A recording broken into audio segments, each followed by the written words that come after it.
이 아침에도 여러분들 잘 나오셨고요. 계절의 새봄을 누리며 또 고난주간 주님의 사랑을 확인하는 여러분의 첫 시간, 첫 하루의 이 모습은 가장 아름다운 최고의 하루를 시작하는 모습이라 말할 수 있습니다. 오늘부터 다시 아침만 새로워지는 것이 아니라 여러분과 하나님과의 관계도 새로워지고 그 관계가 잘 이어질 수 있도록 기도의 생활도 새로워질 수 있기를 소망합니다. 오늘부터 한 주간 5일에 거쳐 십자가에서 보여준 사랑의 흔적들이라는 주제 제목으로 말씀을 전할 것입니다. 그 중에 십자가에 나타난 하나님의 사랑의 흔적으로 손에 관한 말씀입니다. 손 하면은 떠오르는 사진 하나가 있습니다. 지난달 시리아 튀르키예 지역에서 큰 지진으로 많은 인명 피해가 있었죠. 또 극적인 구조 소식도 있었고요. 또 눈물겨운 소식도 있었습니다. 그 중에 이 사진을 보시면 무너진 잔해더미 속에서 삐죽 튀어나온 딸의 손을 잡고 앉아있는 아버지의 모습은 아직도 볼 때마다 울컥합니다. 이런 장면을 볼 때 그 매트리스와 무너진 흙벽 속에서 죽은 딸의 손을 잡고 있는 저 아버지의 마음이 어떨까? 그래서 또 느끼는 것은 가까운 사람, 사랑하는 사람, 아끼는 사람이 있다면 기회 있을 때 더 한번 손을 잡아주는 것이 맞겠다라는 생각을 합니다. 저 아버지의 손, 그 딸의 손을 잡고 있는 저 손, 분명히 손은 말하고 있는 것입니다. 제가 대학교 때 손말 사랑회라는 동아리에서 수화를 배운 적이 있습니다. 손으로 말할 수 있는 것, 그게 수화죠. 그 학교 한 친구하고 사형리를 우리가 손말로 한번 전해보자라는 목적을 갖고 그 정도만 우리가 좀 배웠으면 좋겠다. 한 1년 반 배운 적이 있습니다. 그렇게 손은 섬세한 우리 사람의 기관이죠. 그렇게 손으로 표현할 수 있을 우리 사람의 언어가 있을 정도로 손의 기능은 분명히 다릅니다. 가끔 전도할 때 또 임종이나 연로하신 분들에게 손을 사용해서 전도한 적이 있습니다. 여기서 손은 손말, 수화로 했다는 뜻이 아니라 손이라는 이 역할을 가지고 복음을 전도한 적이 있습니다. 예를 들어 이런 것이죠. 모든 사람에게는 잘못된 목자가 있을지언정 목자 없는 인생은 없습니다. 다 누군가는 무언가를 목자 삼아 살아갑니다. 어떤 사람은 돈을, 어떤 사람은 권력을, 어떤 사람은 세상 재미를 목자 삼아 살아갑니다. 그러나 예수님 믿는 사람은 예수님을 목자 삼아 살아갑니다. 목자의 최고 인도법은 직접 손을 잡고 이끄는 것입니다. 목자의 지팡이도 손의 연장에 불과합니다. 닿지 않는 손의 길이를 지팡이로 늘렸을 뿐이지요. 시편에서 말하는 막대기, 지팡이, 그것이 다 손의 연장입니다. 몽둥이도 막대기도 연약한 손을 더 강화시킨 손의 강화라고 말할 수 있죠. 그 손으로 직접 손을 잡아 이끄는 목자의 인도법이 최고입니다. 어려서는 우리 인생 부모의 손이 우리 손을 잡아 이끕니다. 자라면서는 친구의 손을 잡고 또 잡아주며 자라나지요. 결혼하면 아내와 남편이 또 서로의 손을 잡아 이끌어줍니다. 그리고 나이가 들어 늙어서는 이제 자녀의 손들이 우리의 손을 붙잡아 인도해 주고 있습니다. 그러나 그 모든 사람들의 손은 내 죽음 앞에서 무력합니다. 죽음 넘어서까지 잡아줄 사람의 손은 없습니다.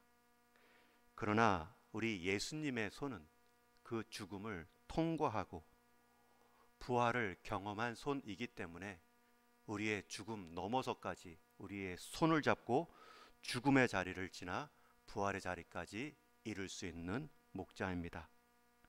그러니 부활을 경험하신 그 손 꽉 붙잡으시고 죽음의 자리, 두려움이 아닌 기대감으로 건너십시오. 이렇게 복음을 전하거나 어르신들을 위로한 적이 있습니다. 나 혼자 살아온 삶도 억울하실 텐데 이제 마지막 순간 아무 손도 필요 없다 그렇게 말씀하지 마시고 우리에게 손 내미신 그 예수님의 손을 꽉 붙잡으십시오. 붙잡으시겠습니까? 그러면 대개는 붙잡고 기도하는 자리까지 나오십니다. 그렇게 손의 기능은 다양하고 유용합니다. 오늘 본문에도 주님의 손, 예수님의 손이 나옵니다.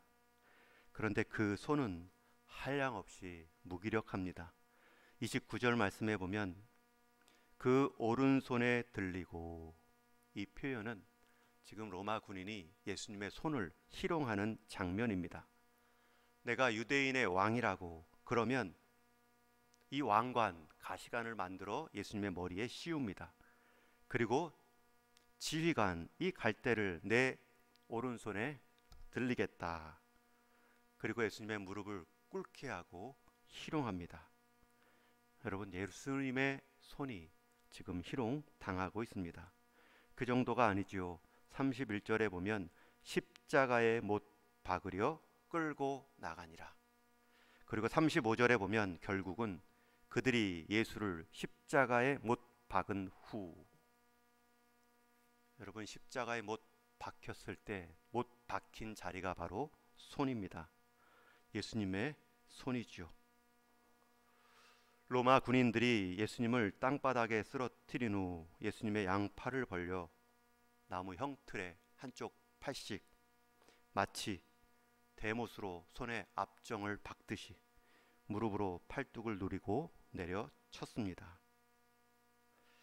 군인들이 대못을 자신의 손에 못 박을 때 예수님은 얼마든지 그 로마 군인들의 못 박음의 행위를 제지할 수도 있으셨습니다. 소극적으로는 주먹을 쥐실 수도 있고 손을 흔들며 못 박는 것을 피할 수도 있었습니다. 아니, 더 나아가서는 예수님의 손은 그 정도의 손이 아니었지요. 예수님의 손은 바다를 잠잠케 하신 손이었습니다. 그 손은 병자를 만지기만 해도 죽을 병마저 살려내신 손입니다.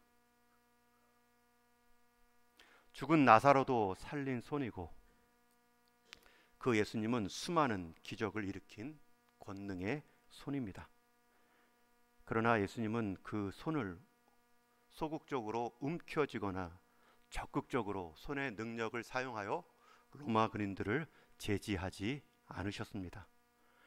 오히려 망치 소리가 크게 울릴 정도로 자신의 손에 못 박힘을 허락하셨습니다. 예수님의 손은 이전의 구약에도 권능의 손으로 우리에게 기록되어 있습니다.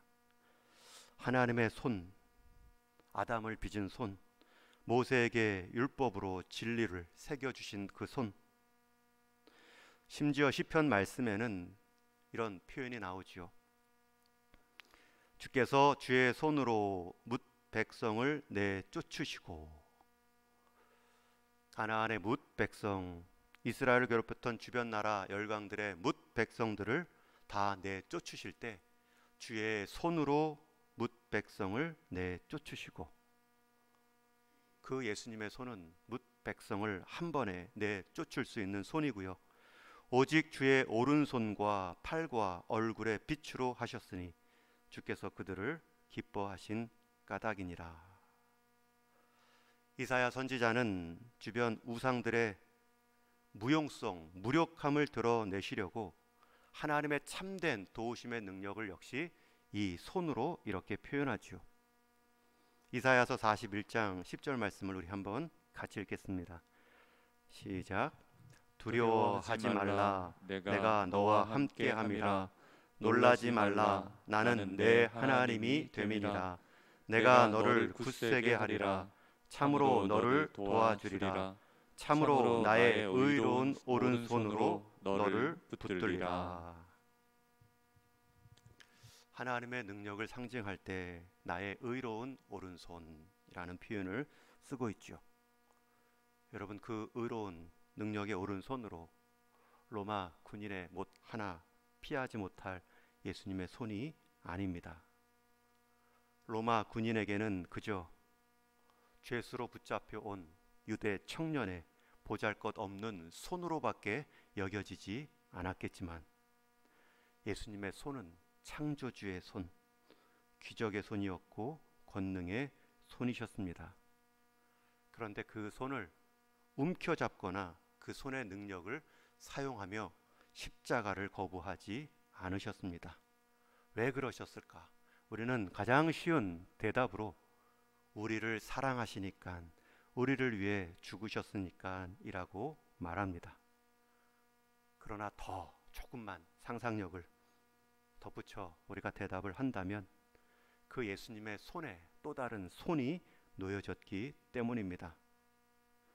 저와 여러분의 죄 지은 손, 저와 여러분의 손에 놓여진 죄의 목록들, 각 사람이 지은 각 사람의 손, 그 손이 움켜쥐고 있는 그 인생의 모든 죄악들, 그분의 손과 함께 놓여진 우리들의 손을 보셨기 때문에 예수님은 그 손을 치우지 않으셨습니다. 골로새서 2장 말씀에 보면 그 모습을 이렇게 표현합니다.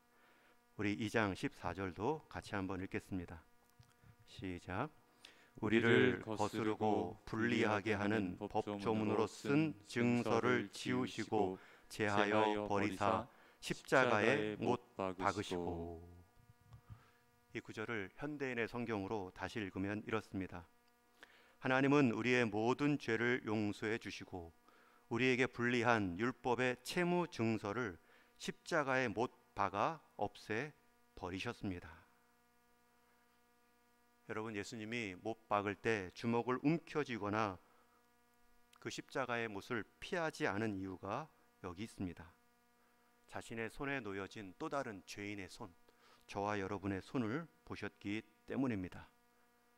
우리 손에 놓여진 그 수많은 죄의 목록들, 율법 증서가 정죄하는 우리의 죄악된 모습들, 그 부끄러운 목록을 자기 손에 꽉 쥐시고 함께 십자가에 못 박아 버리신 것입니다. 여러분, 예수님께서 손을 뿌리치시는 그 저항, 뿌리칠 수 있는 그 기회를 막은 것은 로마 군인의 손이 아니라 저와 여러분의 손이었습니다. 예수님은 그 죄의 목록의 결과를 죽음이라 말씀하셨습니다. 그리고 그 죄의 출처가 자신이 아닌 저와 여러분임도 잘 아셨습니다. 이 죄의 목록의 결과는 죽음, 그리고 이 죄의 목록의 출처는 우리 사람. 그렇기 때문에 주님은 그것을 꽉 잡고 손을 뿌리치지 않은 채 못 박히셨습니다. 그렇게 예수님은 로마 군인들에게 자신의 손을 못 박으라 활짝 열어 놓으셨지만 사실 그 손은 우리에게 구원을 향해 활짝 열린 손입니다. 로마 군인에게 활짝 펼쳐진 그 손은 예수님 자신에게는 죽음을 가져왔지만 그 죄의 목록의 출처인 저와 여러분에게는 천국문을 활짝 열어 놓으셨습니다. 바다를 잔잔하게 하신 그 예수님의 손은 이제 십자가에 못 박힌 손으로 저와 여러분의 모든 죄의 능력도 잠잠하게 만드셨습니다. 여러분, 이것이 십자가에서 보여준 사랑의 흔적, 손의 모습입니다. 그분은 자신의 손을 십자가 못 아래에 낮게 두심으로 저와 여러분의 손을 하나님 보좌 앞에 높이 올려 놓으셨습니다. 그분은 못 박힌 손의 피를 다 사용하시어서 우리의 죄된 목록, 그 모든 페이지마다, 그 모든 항목마다 죄값을 치루었음, 죄값을 치루었음, 효력 정지의 도장으로 다 찍어 내셨습니다. 제자입니까? 라는 책을 보면 이 책을 쓰신 아르헨티나의 까를로스 목사님은 우리의 죄 목록을 예수님께서 자신의 피를 인주 삼아 죄 없음이라고 다 찍어냈다라는 표현까지 하셨습니다. 저와 여러분이 바로 그런 대상입니다. 이사야 49장 15절 16절에 보면 하나님은 우리를 향한 마음을 이렇게 표현하십니다. 우리 한번 같이 읽겠습니다. 시작. 여인이 어찌 그 전 먹는 자식을 잊겠으며 자기 태에서 난 아들을 긍휼히 여기지 않겠느냐. 그들은 혹시 잊을지라도 나는 너를 잊지 아니할 것이요 내가 너를 내 손바닥에 새겼고 너의 성벽이 항상 내 앞에 있나니. 여인이 자신이 낳은 그 젖먹는 자식을 잊을 수 없습니다. 그런데 혹시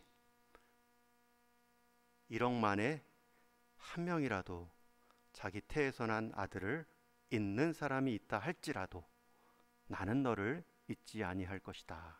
심지어 내가 너를 어디에 새겼다고요? 내 손바닥에 새겼고. 여러분, 손바닥 피부에 새겼다라는 것은 조각칼로 돌을 파듯이 팠다는 뜻이 아니라 그 손바닥에 문신과 같이 새겨 놓았다라는 뜻이겠죠.